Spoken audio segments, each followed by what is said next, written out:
Hello again, friends. Today, I will bring you a story sent to me by Goblin's Den. If you don't know Goblin's Den, let me tell you they are a great finder of lost fae and find good homes for all my little cousins. If you are looking to befriend a fae, look no further than Goblin's Den. And no, they didn't pay me to say that. As they were out to see the world, they found this wonderful tale in Idaho.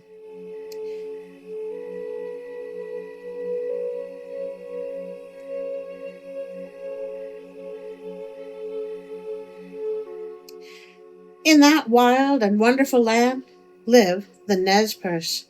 This story is theirs, and I will try to do them justice as I tell it. I do apologize for my inability to pronounce things.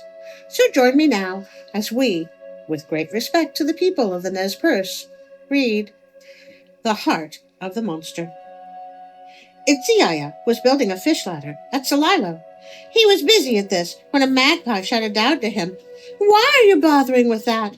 All of the people are gone. They have been eaten by a monster."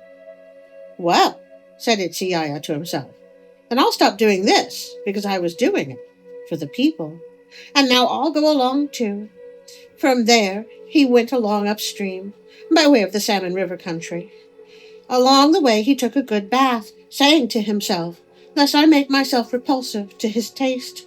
And then he dressed himself all up, lest he will vomit me up or spit me out. Then he tied himself with a rope to 3 mountains. From there, he came along up and over the ridges. Suddenly, he saw a great head. He quickly hid himself in the grass and gazed at it. Never before in his life had he seen anything like it. Never such a large thing. Away off somewhere, melting into the horizon with its gigantic body. Iceye'ye shouted to him, "Oh, monster, we are going to inhale each other."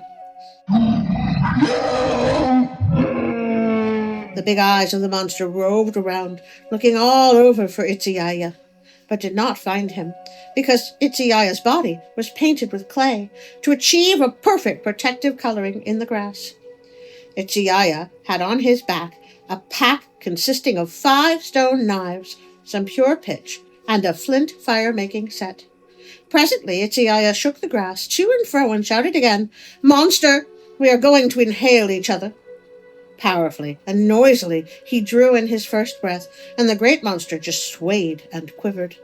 Then Iceye'ye said, "Now you inhale me, for already you have swallowed all the people, so swallow me too, lest I become lonely." "Eat me!" Now the monster inhaled like a mighty wind. Thus he dashed right into the monster's mouth. From there he walked along down the throat of the monster. He encountered Grizzly Bear along the way, who growled menacingly at him. Coyote hollered, "So, you want to be aggressive with me, huh?" And then kicked Grizzly Bear in the snout, which is why grizzlies have flat noses. Duly chastened, Grizzly Bear marched along with Coyote down the throat of the monster, and they encountered Rattlesnake, who hissed menacingly at them. Coyote hollered, "So, you want to be aggressive to us, huh?" And then he stomped Rattlesnake on his head, which is why rattlesnakes have flat heads. Upon finding the heart of the monster, Iceye'ye took out a set of knives and began cutting off slabs of fat and threw them to the people. And now Iceye'ye started a fire with his flint, and smoke drifted up through the monster's openings. There was his fire still burning near the heart, and now the monster began to writhe in pain, and Iceye'ye began cutting away on the heart. Whereupon, very shortly, he broke the stone knife. Immediately he took another, and in a short time this one also broke. And Iceye'ye said to all the people, "Gather up all the bones and carry them to his openings. Pile them up, and when he falls dead, kick the bones outside."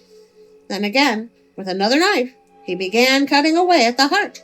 The 3rd knife broke, and the 4th, leaving only one more. Now the heart hung only by a very small piece of muscle, and Iceye'ye was cutting away on it with his last stone knife. The monster's heart was still barely hanging when his last knife broke. Whereupon Iceye'ye threw himself on the heart and hung on, just barely tearing it loose with his hands. In his death convulsions, the monster opened all the openings of his body, and now the people kicked the bones outside and went out. They carved the great monster, and now Iceye'ye began dealing out portions of the body to various parts of the country all over the land. Toward the sunrise, toward the sunset, toward the warmth, toward the cold. And by that act, destining and forenaming the various people. Collen penned Aurealis, Flathead, Crow, Sioux, and all the other people. And now Fox came up to Iceye'ye. What is the meaning of this, Iceye'ye? You have distributed all of the body to faraway lands, but have made no people for the valley of the Lapway. And Coyote turned to the people and said, Bring me some water with which to wash my hands. They brought him water, and he washed his hands, and now, with the bloody wash water, he sprinkled the local regions. From those drops of blood and water, the Nez Perce Tribe was formed. And this is how Iceye'ye created the Nimipu. Oh, what a wonderful story! I hope I was both respectful and entertaining. One of the things I love about this channel is learning about other cultures and finding stories I never knew existed. It is just so wonderful. What is your favorite creation story? Personally, I like the one where we are all on a disc balanced on the back of 4 elephants who themselves are balanced on the back of a giant sea turtle.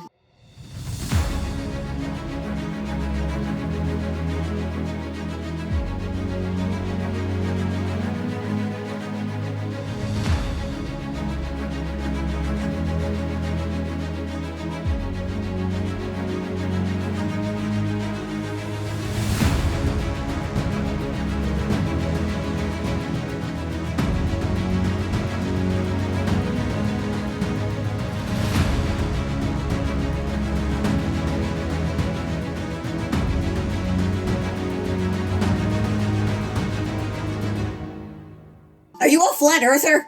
No? The disc is flat. Well, yeah, it just said it was my favorite creation story, not that I believed it. Okay, point. Well, it's time to remind you, I have a Patreon channel, and a little train goes by.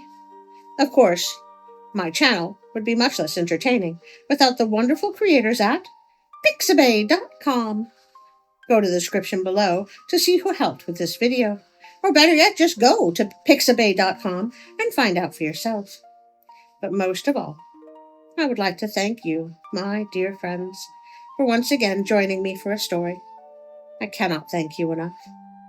And now for a special thank you for my Patreon friends.